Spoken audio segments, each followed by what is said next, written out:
Hello guys, good morning. So flex lang po natin guys yung solar power po natin. Ang capacity po natin ay 1,200 watts, no? So may apat tayo na tig 12 volts 100 Ah na battery guys. And it is being equalized by our battery equalizer guys, power MR. Okay. So binabalance po niya ang battery voltage nitong apat na battery nito guys. Okay. So yan yung full capacity natin guys.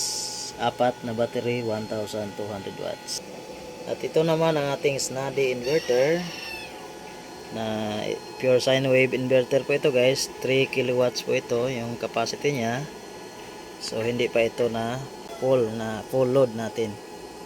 Or kahit na mag 80% hindi pa tayo kasi yung consumption natin dito guys ay nasa ano lang tayo, mga 130 watts normal. Magpipik din tayo guys pag maggamit na mga computer, gaming computer, at saka maggamit tayo ng ano guys, ng washing machine. So magpipik tayo ng mga around 600, 400, mga ganyan. Or minsan aabot tayo ng mga 700 watts. So hindi po nasasagad ang ating 3 kilowatt na inverter guys. So ayos na ayos 'yon. Ngayon yung battery natin ay nasa ano na siya guys, nasa 26.6, no? Kasi yung ano natin is naka-series parallel po tayo na series na 12 volts, dalawa, so maging 24 siya. So ngayon nasa ano na tayo, 26.63 volts. Ito guys, naka-series parallel pa pala ito guys. Series dalawa, yung dalawang yan, para maging 24 volts. At pinaparallel natin yan guys, para mag-add po tayo ng amperage, no? So naka-series parallel po ang ating connection dun guys. Okay. So check natin guys kung gaano na baka kabilis yung charging natin ngayon. So nasa 81 volts tayo. Yung solar panel natin nasa ano, malakas pala, 28.2 ampere charge current natin, no? Lakas. So ilang watts ba yan? Tingnan natin ilang watts. Yan. So maganda tayo guys, 700 watts ngayon harvest natin ngayon. Malakas malakas. So ngayon mga alas 10 pa lang guys.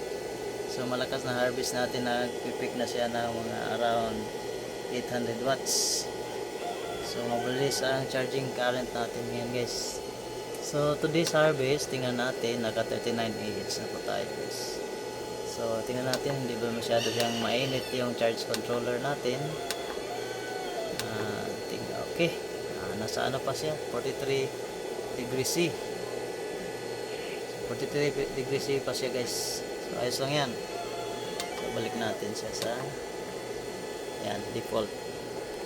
So ang setup po natin guys, dito guys naka full off grid po tayo guys, no?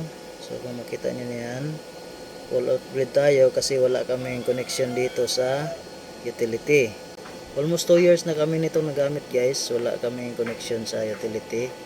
Mayroon po tayong ref, mayroon po mga computers, mayroon mga electric fans at washing machine. So mga TV, mga malaking TV natin guys, 40 inches. So ganun, okay lang naman, walang problema. Pero wala po tayong aircon.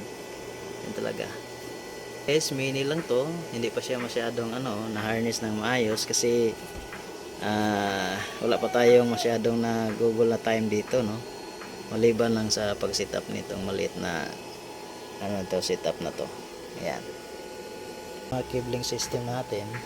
Ito malaking mga wire na ginagamit natin, battery wire. Ito po ay mga 25 ata. Pwede ko walang basta malaki to. Ito parang 50 mm to guys.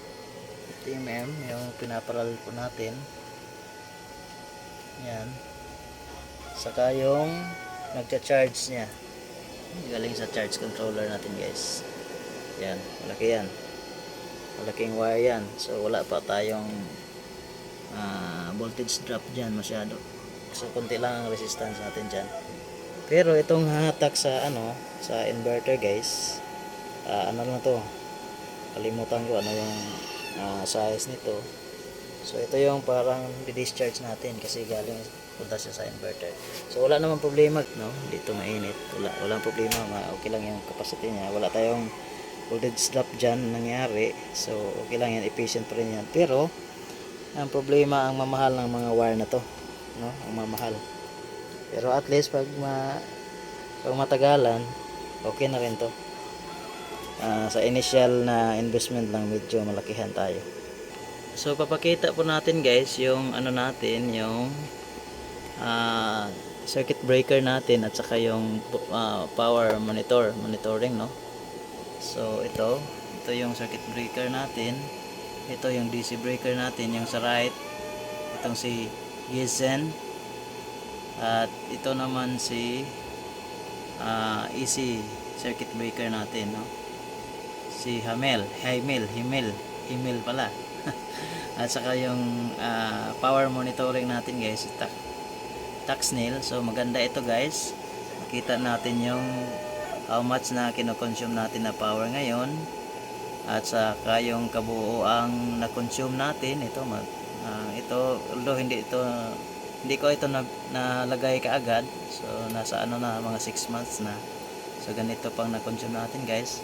So actual AC voltage natin guys, ito po yon, 221 volts, at saka yung frequency natin as 59.5 Hertz. So aside from that, mayroon tayong naka-plug dyan na power supply. Papunta natin yan sa GSP Cloud monitoring natin guys. So mayroon tayong monitoring.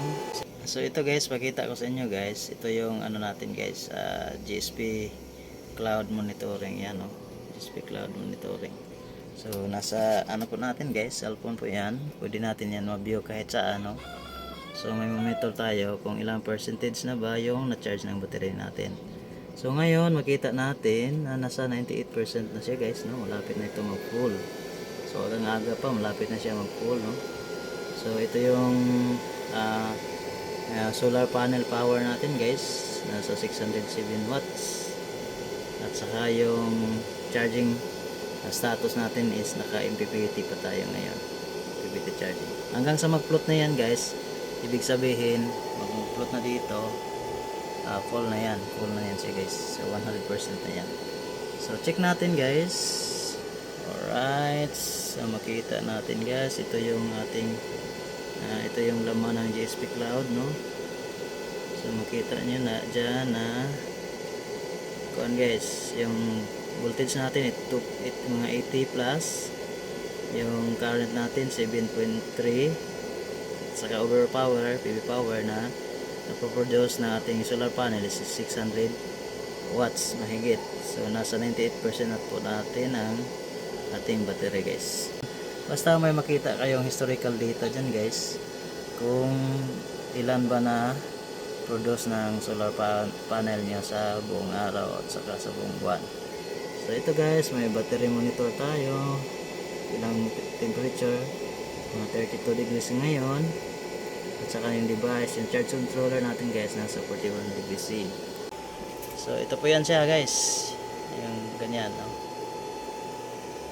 So I hope na ma-inspire din kayo na magkaroon kayo ng sarili nyong power system sa bahay, na hindi tayo nagdedepende sa grid, So may sarili tayong power guys.